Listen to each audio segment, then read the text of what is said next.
नमस्कार दोस्तों, आपका बहुत बहुत स्वागत है आपके खास चैनल रेडिट में। और आज हम लेकर आ रहे हैं BMT C133 का जो असाइनमेंट है उसका 9th का बी क्वेश्चन का सॉल्यूशन।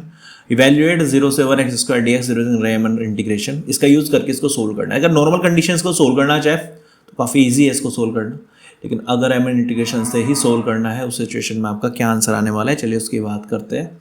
सबसे पहले हम बात कर लेते हैं कि रैम जो इंटीग्रेशन है इसका फंडा ही पूरा अलग है। मान के चलो यहाँ पर जो x की वैल्यू आती है मोस्टली वो I/n लेके चलते हैं। इस बात का ध्यान रखना, दिमाग में रखना इस चीज़ को। और अगर dx की वैल्यू आती है तो वो 1/n लेके चलते हैं। इस चीज़ का ध्यान रखना, ठीक है। एक d² आ जाता तो यहाँ पर ये i की वैल्यू खत्म होती जाती है। कुल मिला के बात ये है।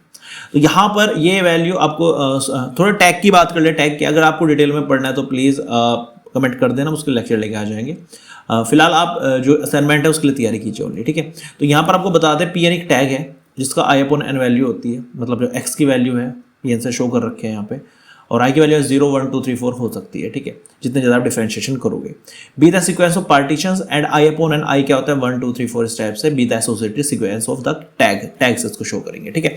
अब यहाँ पे बात करेंगे, आपको फाइंड करना है इसका इंटीग्रेशन। तो देखो ये वैल्यू जो है आपको यहाँ पे वैल्यू रखनी पड़ेगी, उसके बाद उसका इंटीग्रेशन लिमिट फाइंड करनी पड़ेगी इन्फिनिटी तक, तो आपकी वैल्यू आ जाएगी। कैसे सोल्व करते हैं देखो। तो यहाँ पे करना क्या है, ये आपके सामने एक फॉर्मूला है, सीधा सा फॉर्मूला है, इसमें आपको वैल्यू पुट करनी पड़ेगी।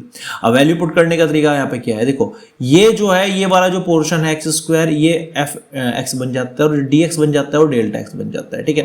तो यहाँ पे जो वैल्यू है बता चुका हूँ, जो फंक्शन की वैल्यू है वो I/n से शो करेंगे आप, I/n का स्क्वायर इनटू, और dx की वैल्यू आप 1/n से शो करेंगे, 1/n ही वैल्यू यहाँ पे रख दी है हमने। इसके बाद जो n है वो यहाँ पर कॉन्स्टेंट है, तो n की क्यूब 2 तो इसकी एक, इसकी क्यूब बाहर आ जाएगी, n क्यूब बाहर आ जाएगी, अंदर आ जाएगा समेशन I²। अब जो समेशन I² का सीधा फॉर्मूला है, अगर 1 से n तक जा रहा है ये, तो n+1 2n+1/6 ये याद करते आ रहे हैं। ये 12th से फॉर्मूला आ जाता है, बाद में पढ़ते रहते हैं उस फॉर्मूले को, तो काफ़ी इजी फॉर्मूला है, पुरानी बुक से लिया गया है और इसमें भी है, आपके सिलेबस में भी है। तो यहाँ पे जो वैल्यू रखी है आपने ये रखी, और यहाँ से n³ n से n कैंसिल हो जाएगा, तो यहाँ पे आ गया n+1 2n+1/6n² ये वैल्यू यहाँ पर आ चुकी है। अभी आपका 50% काम कंप्लीट हो चुका है। यहाँ तक फिर से बता देता हूँ आपको, जैसे अगर नॉर्मल आप इंटीग्रेशन कैसे करते हैं 0 से 1 x² dx, तो यहाँ से इसका हो जाएगा x की 3/3, और वैल्यू रखेंगे पहले यहाँ पे 1 रखेंगे, 1 की 3/3, फिर यहाँ पर 0 रखेंगे तो ये हो जाएगा 0/0, ये हो गया 1/3, ये वैल्यू आ जाती है सिचुएशन में। अब हम बात करते हैं कि अगर रेमन इंटीग्रेशन की बात कर रहे हो सिचुएशन में आंसर क्या आता है, तो उसमें फिर से बता रहा हूँ फॉर्मूला यहाँ पे ये यूज़ करना है, और उसके बाद x की जगह जो फंक्शन है I/n यूज़ करना है, और जो dx है वहाँ पे 1/n यूज़ करना है। समेशन I² की वैल्यू आपको ऑलरेडी पता है। अब आगे चलते हैं, आगे इसके अंदर क्या है उसकी बात कर लेते हैं।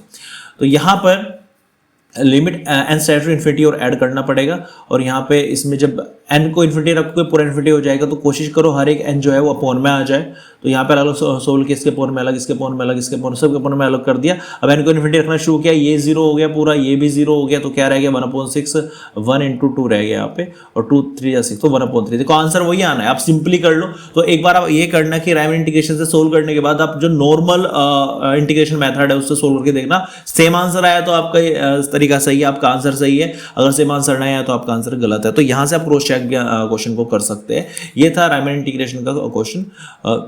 असाइनमेंट में जो ब्लैक से है बस वो नोट करना है आपको, रेड से समझाने के लिए मैंने यूज़ किया, ताकि बोर्ड में अगर क्वेश्चन आ जाए इग्नू बोर्ड में, इग्नू में, तो आप इसको यहाँ से इजीली कर सके। तो उम्मीद करता हूँ वीडियो आपको अच्छी लगेगी। वीडियो अच्छी लगी प्लीज़ लाइक कर दें, चैनल को सब्सक्राइब जरूर कर देना, ताकि इस प्रकार की जो वीडियोस है आपके लिए लेकर आते रहे। Thank you so much for watching this video.